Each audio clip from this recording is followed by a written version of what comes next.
magandang buhay sa ating lahat. For today's vlog, magluluto lang naman akong apakasimpleng dinding sa mga Ilocano. Inabraw. Kulang lang. Pero hindi siya yung dinengdeng na kumpleto ang mga gulay. Kasi kung ano yung meron ako at available sa akin na nabili ko, kasi medyo mahal din naman ang mga gulay. So, samahan niyo ako magluto. Yan. Thank you so much and welcome to Smiling Peace Channel, Simple Cooking. Pasensya na po kayo sa aking mga videos na napakasimple. And make a love shout out to every teams that I belong. Team LC, of course. Team Replay, headed by Ate Irene. And Team Power and Team Okra. At sa lahat ng community. Thank you so much. Kakapsat community and every community that's supporting Smiling Peace Channel. At sa aking family, thank you so much. Let's go! Samahan niyo ako magluto. This is my ingredients. Tara! Samahan niyo ako. Ito po ang aking ingredients sa aking bulang or dinding or inabraw muna. Hindi ba dinding or inabraw. This is dinding na luya. Kamuti. Ayan, slice ko siya. Parang burid-burid sa ganyan sa ikan. And this is rice of mushroom. Ayan. Ano siya? Kabuti ng kalay. Ayan. Sibuyas and bagalasa. Ayan. Meron ako pwedeng takong ng kamuti. Ayan. And this is sa salubong or the flour that can be eaten. Can be, gawin sa pot sa mga luluto ko lang. And I have here, ito lang. Ayan. Bigyan kasi ng tulay. Patuloy na ipagisong parang may grit siya. Grit sa gilid. Yung very siya. Very rough. Very lungkin siya. Yung type of patola. Pero hara siya. Ayan. At syempre, wala ang ating yamos. Ating yan ang kapasarap sa ating lamang. At meron din ako sa sunod na. Kaya, tilapia. Ayan. Sunod na tilapia. So, ano guys, ating pumunting vlog. Today's video. Sana sa inyo. Basta. Tara, magluto tayo. And, portion slice pala kanina. So, hindi na natin siya kailangang balatan kasi yung kanyang balat ay hindi pa siya magulang. Batang-bata pa siya. Slice lang natin siya. 2, 4.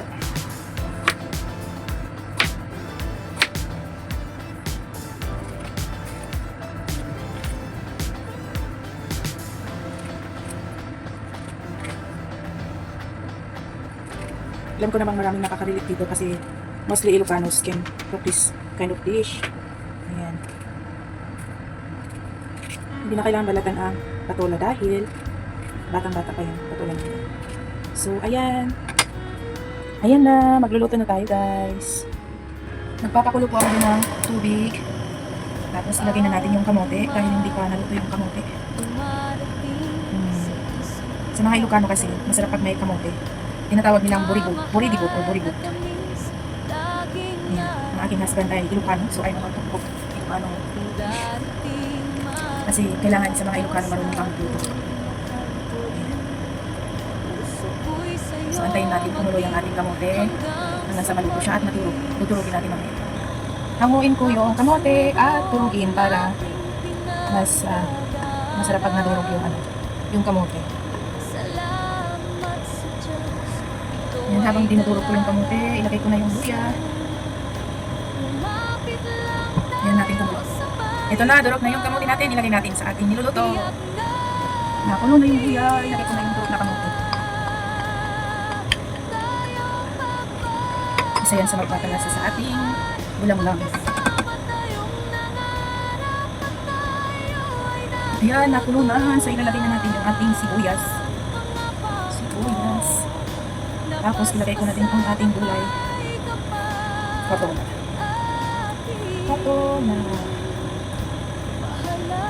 Pati na rin yung ating mushroom. Masarap to kasi hindi pa nakabuka yung mushroom na nabili natin. Kulang lang. Simple lang po yung aking niluluto. It's my own, ulam ko lang to kasi hindi naman sila nag-uulam ng ganyan. Ulam ko yun ng 3 kainan. Kahit yan lang okay. Then, hayaan natin siyang kumulo kunti and ilalagay na natin yung ibang sahog na yan.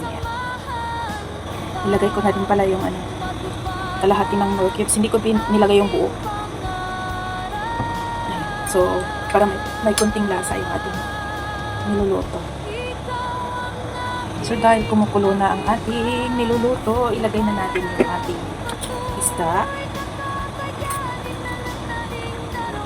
Tapos, ilagay na din natin ang sabsabidokong.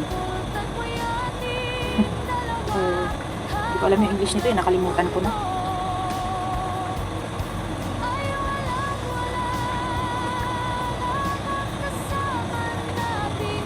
Ayan. Sana ay nagustuhan nyo ang video ito. Kahit napakasimple lang yung aking niluluto. So, ayan.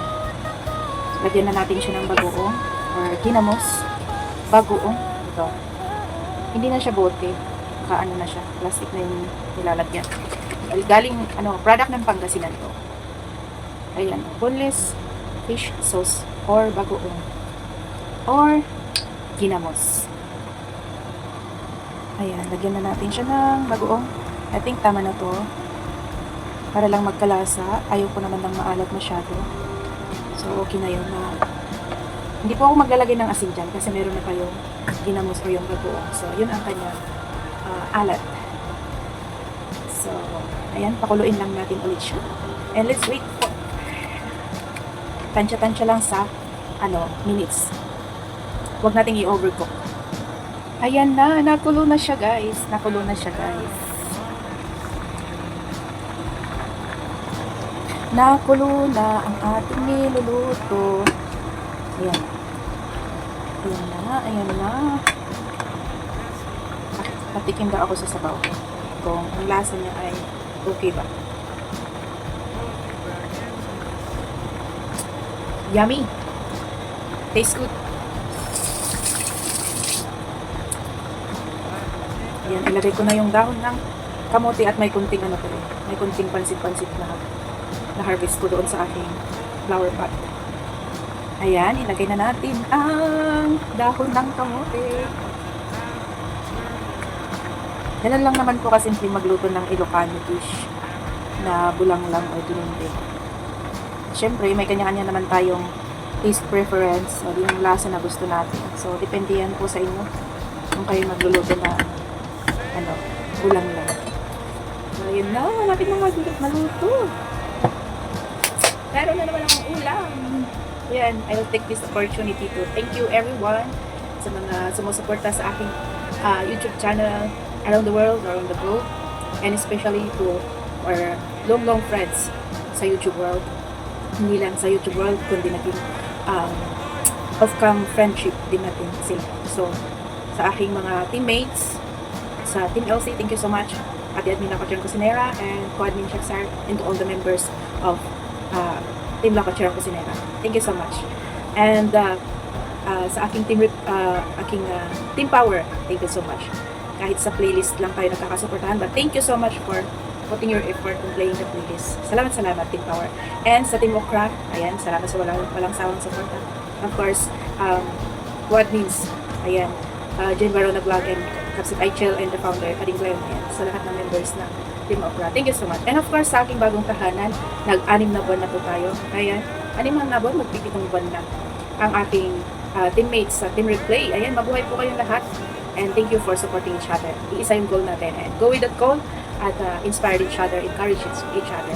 Sa lahat po ng community, Kaapset community, mga Bisaya community, and to our foreign friends out there, always support my YouTube channel. Maraming salamat. And to the blessings that you are giving to my YouTube channel. Maraming salamat. And of course, to my family, my husband, and my Unica, Iha, thank you so much. To my siblings, thank you so much. Ayan, so I think naluto na ang ating nilulutong bulang lang or dininding or inabraw. Ayan, so tingnan natin. Ayan na, kumukulo. Ang ganda yung pagkakulo niya. So, let's open and see. Ayan na, okay na siya. Para hindi na ma-overcook yung ating mga gulay. So, luto na siya.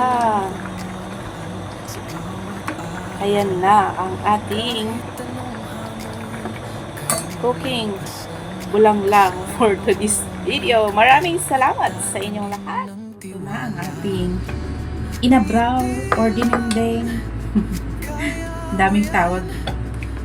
Or bulang lang. This is my own version, guys. Pwede naman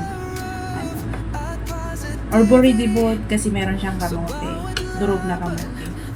Ayan. Let's gonna taste what we have cooked.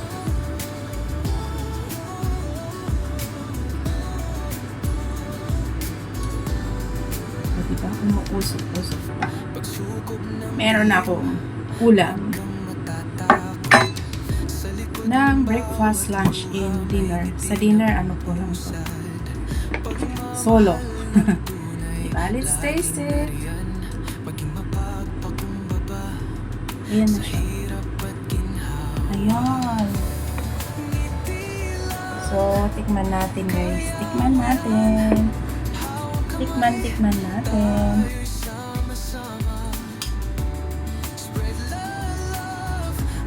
Sakto lang yung alat niya. Ayoko kasi ng maalat. Simula nung nandito ako sa Hong Kong, nasanay na yung dila ko sa sakto lang ang alat. Pag maalat, hindi na ako ano.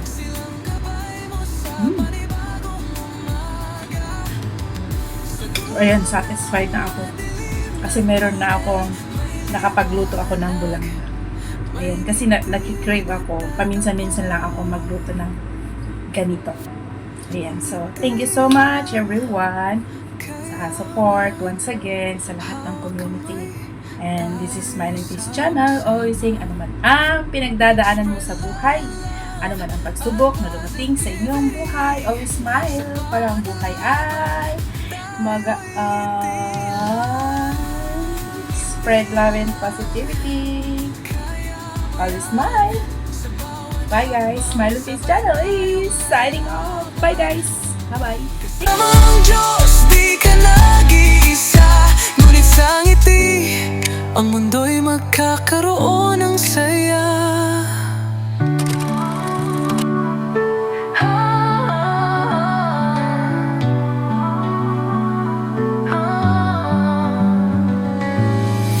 Ngiti lang kaya mo yan, sa bawat hakbang sabay tayong lalaban. Kasama ang Diyos, di ka nag-iisa, ngunit sa ngiti ang mundo'y magkakaroon